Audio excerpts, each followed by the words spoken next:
This is a case structure. It consists of various subdiagrams which are titled here.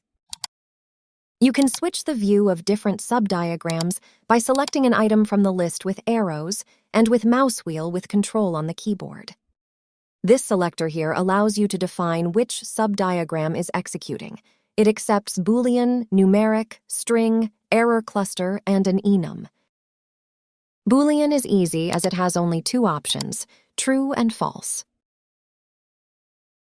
Connecting an error cluster is similar, only the names are different, and the loop is indicating an error with red and no error with green.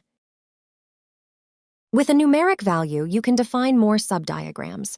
You must define case behavior for every possible input. You can either define the whole range like this, or set one of the diagrams as a default, which will execute when an undefined value is written. You can select single values or range, like this. That's convenient for many quick fixes. This case will execute when the numeric is between 7 and 11. With string, you must define one diagram as a default. Diagrams are defined by text written here, and so it's tricky because it's easy to misspell.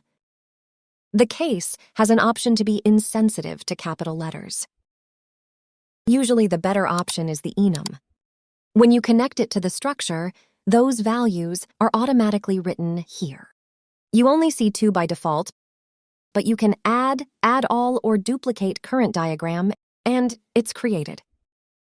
To change the edited diagram, start typing and you'll see that LabVIEW Auto fills proper value.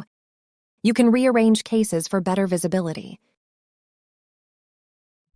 Data enters into the case through tunnels and outputs the same way.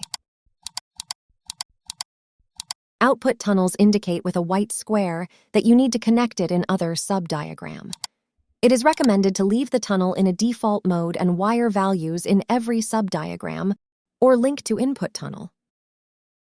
Setting this Use Default if Unwired option is not recommended.